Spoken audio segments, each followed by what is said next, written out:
Thanks for everyone. It is said that there are 4 types of people who go to data science meetups. Well, the first, the data scientists, the people who want to become data scientists, the people who hire data scientists, and the chaps like me who is just going around and hunting for free pizzas. Of course, that's a joke, but still, thanks everyone for staying after pizza. I'm Zhaozhi. I'm a data scientist working at Qian. And my job is to build tools for the marketing department in order to streamline their day-to-day work and to help them make profitable marketing campaigns. So today I'm going to talk about 2 very general data science topics. The first one is churn prediction, and the second one is customer lifetime value modeling. Because those 2 topics are very general, I hope that in the end everyone can get something out of it. So let's get started with churn prediction. So let's have a quick show of hands. Please raise your hands if you have heard of churn prediction or you know something about it. Yeah, that's a lot of hands because I see a lot of hands because churn prediction is definitely the data science problem. Is relevant to so many industries. And the idea of churn prediction is, well, we want to identify the user, the customer, who is going to stop engage with our products. And we want to perform some intervention so that those people keep on playing our games, for example. And of course, that problem is very general. But since it's very general, I think it is worth our time to have a good definition of what is churn first. So if you happen to work in a subscription-based business, then you are very lucky. Why? Because churn is simply unsubscribe click. So there is a single event that captures all the user's intention and is clear-cut. There's no ambiguity at all. But here at Qian, we offer freemium mobile apps. What does it mean? So everyone can download our games from the App Store for free. And they can play for as long as they want for free as well. So we don't have this idea of subscription, and people may come and go at will, basically. So the churn definition here is a bit more complicated than just a single click. So the industry standard, I would say, of churn, the definition of churn has something to do with last activity date. So we get the player's last activity date, the last date that he or she has any engagement of our game. We calculate the days since the last activity date. And if that user has been lapsed for more than a threshold, then we calculate, okay, we define he or she as a churner. And just for the sake of illustration, let's assume the threshold is 28 days. Well, choosing the threshold highly depends on the nature of your business, so different business can have different thresholds. But it's more concrete to put a number here, let's say 28 days. And the threshold is obviously defined by some conditional probability calculation. Let's say if the player has been inactive for that amount of days, then the chance that the player returns to the network after that is very minimal. So it makes sense in a business and in a business setting that we make the hard cutoff here. Okay. So with the definition of churn, we immediately have a dichotomy of players. So all the players, they are either active or inactive. There's no third way you can go. So churn definition, so churn prediction problem essentially becomes which active player will become inactive in the future. So we care about the migration of the green bit into the orange bit. And it is very tempting to formulate this problem as a classification problem. So it's a textbook classification problem. So it's like very typical machine learning problem. So there you go. You go back and set wheels in motion. So you go and design all the features that you think is a good predictor for churn. And you apply You tried out different models, maybe starting with logistic regression and go with tree-based ensemble models, and maybe even try neural network, deep learning, whatever you see fit. And you also perform due diligence and optimize all the hyperparameters. And as day goes by, you're confident with the model. You see the ROC or whatever metric you are tracking is keeps going up. And you're confident because you applied all the rigid cross-validation or proper split of training and testing set. So you arrive at that point, you say, okay, our predictive system is working. Let's present it to the customer, which is the marketeers in this setting. So marketeers will obviously be very pleased because they have a new piece of toy, like AI-powered churn prediction system to play with. But naturally, they will ask a question: what are the most important predictors? What are why this magic ball is working? And this is actually a very valid question for data scientists. And as properly trained data scientists, we know the answer to this question. So if you are using, say, random forest, it's really easy to get feature importance. If you are using other model sets, it's also possible. So you go back and do all the work and come up with the feature importance plot, which probably look like this. So what does this plot show? Well, there's one single feature that is dominating model performance. Any guess what this feature might be? Time since last login. Yeah, I know I'm addressing to a sophisticated audience. So let's take a look at the timeline again. So this we have the cutoff point, and now there is 28 days in between, which is our threshold for churn.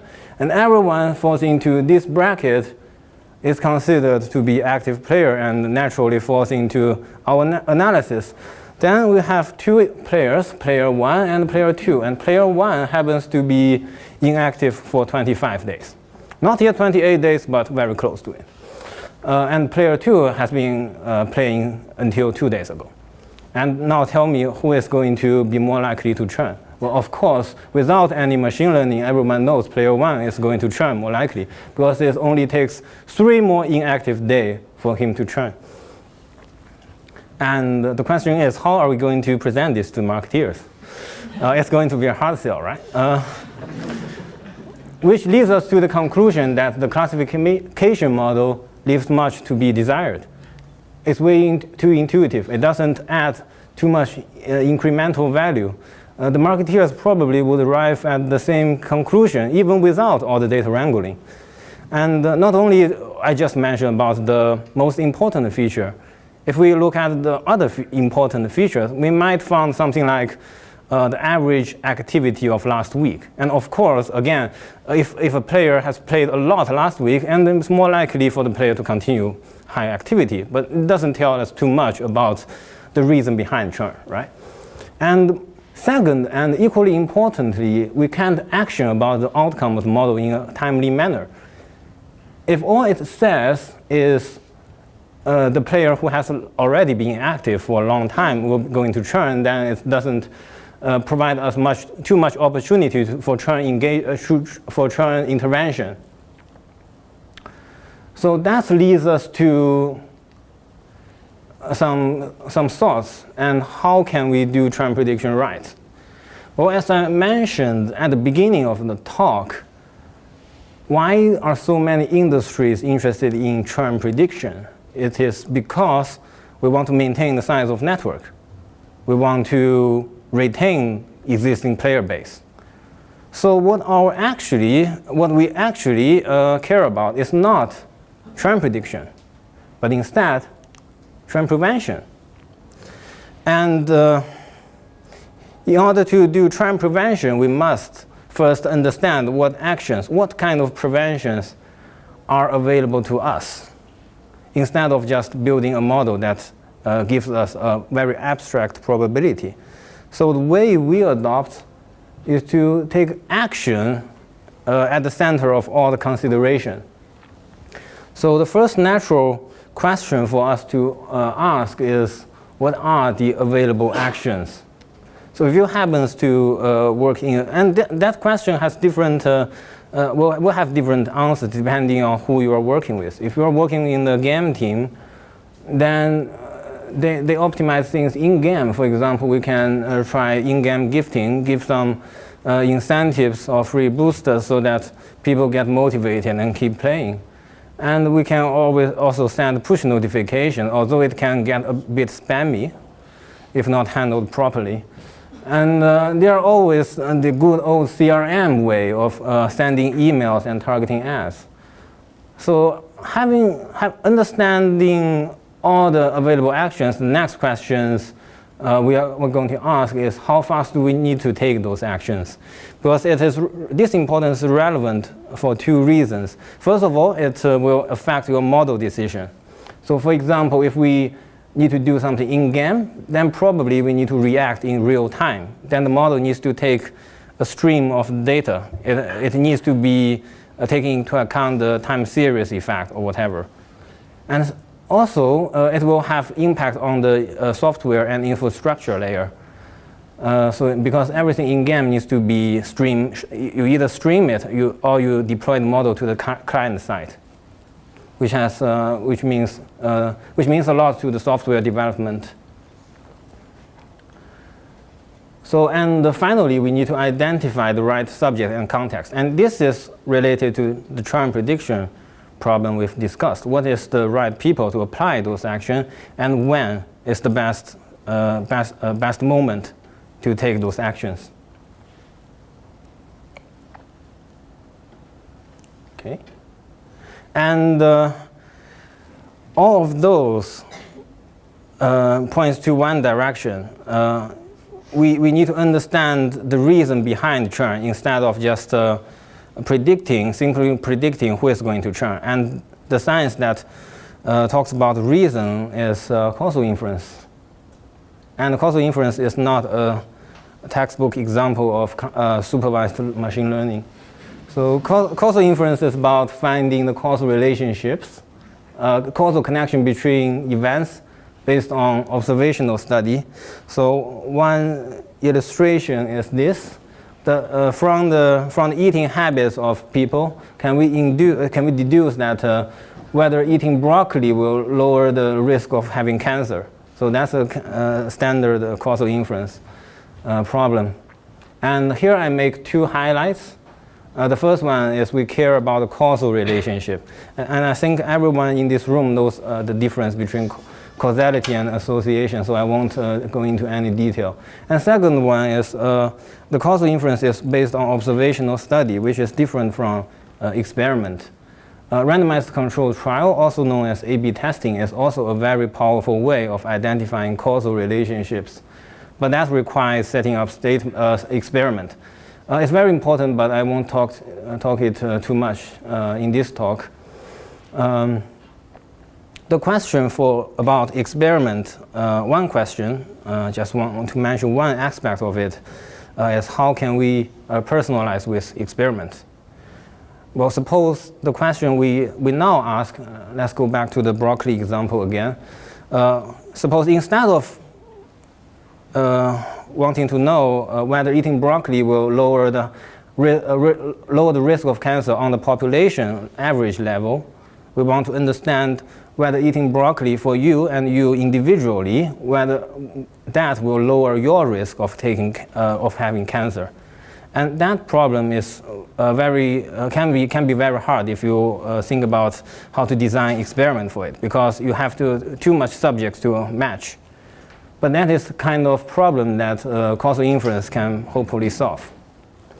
And causal inference has a long history. It starts with I think this counterfactual paradigm in statistics, and recently it got a lot of attention in the machine learning community as well. So here is a very incomplete list of the tools available for us for causal inference. You might have know some of this before, such as matching or propensity score, and there are other methods. And the causal inference is also related to other branches of machine learning, like contextual bandit, or any off-policy evaluation in reinforcement learning. And of course, causal inference is closely related to transfer learning. If you, in the case, you want to learn a model in one domain and apply the model into another domain. And you have to understand the causal relationship for that to happen successfully.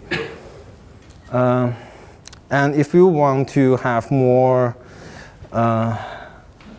info about causal inference, here is a very good tutorial from a professor at NYU, and the reference list is also very good.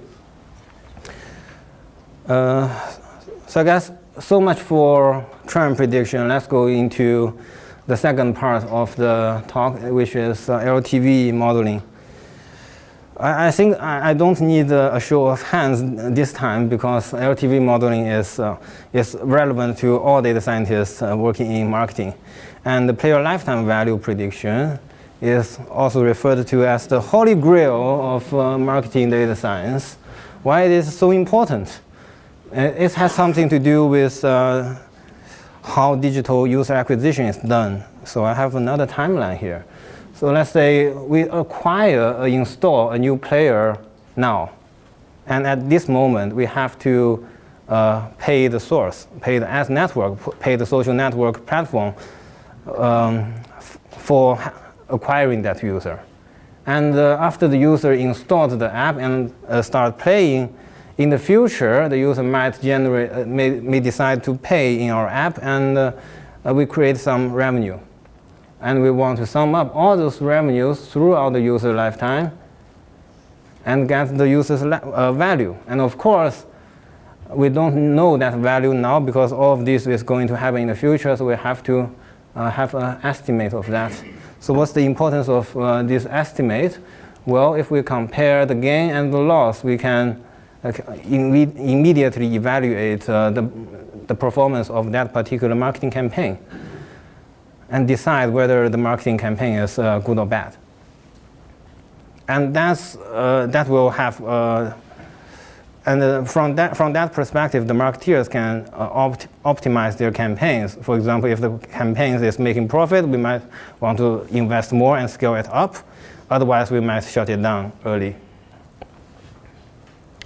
So in the freemium mobile game context, how does player lifetime value look like? It will look like something like this. Heavy-tailed, zero inflated, because conversion rate is very low in the freemium mobile world. And this is not a good news for off-the-shelf machine learning models, because they don't handle such pathological distribution that well. The residuals and the fitting mechanism it will break. It will produce highly suboptimal results, and we found it the hard way. So how can we handle zero inflation, but also with the flexibility of machine learning models? Well, let's first look back into the history. So in history, there's this paper published in '92. Zero inflated Poisson regression with an application to defects in manufacturing. And this paper has been cited for more than 3,000 times. Very influential paper, but the key idea is straightforward. So you have a pathological zero inflated distribution. You decompose it into two nice distributions. So with probability p, the sample comes from a Poisson distribution with mean parameter lambda. And with probability 1 minus p, it comes from a delta function that always emits 0. So it's essentially a very simple case of mixture model. So if you're familiar with things like mixture of Gaussian, then that's very similar to that. But in our case, we are not quite happy with the Poisson bit, because of course the tail doesn't follow a Poisson distribution, and we need a more flexible distribution. Then how can we do that? Well, we just swap in a machine learning regressor, such as a neural network. And we retain the whole structure of the framework. It doesn't change. And as a byproduct, we get P, the mixing probability, which is the conversion probability. And it is also an important metric in the business. So with just a bit of thinking, we arrive at a model that handles zero inflation and also gives us some very nice little byproduct. So I think in summary, the main takeaway of this talk is let's always focus on action. So as data scientists, whether we're producing insights analysis or software or system, make sure that those things are actually picked up by business and actually generate an impact. And that's why I think it's really useful to focus on what actions are available for the business to take. And it just clarifies our thinking process, and it reduces a lot of unnecessary work. And secondly, I think I can't emphasize more the importance of thinking out of the black box. Because nowadays, with all those automated tools, fitting a black box model is so easy. And it's just, but people have the tendency to turn on computer and turn off their heads, don't they? So, but I think, with a lot of more work and more thinking, we can definitely produce better model than the black boxes. And I believe everyone here can do better than importing stuff from scikit-learn. So that's all of my talk. Thank you.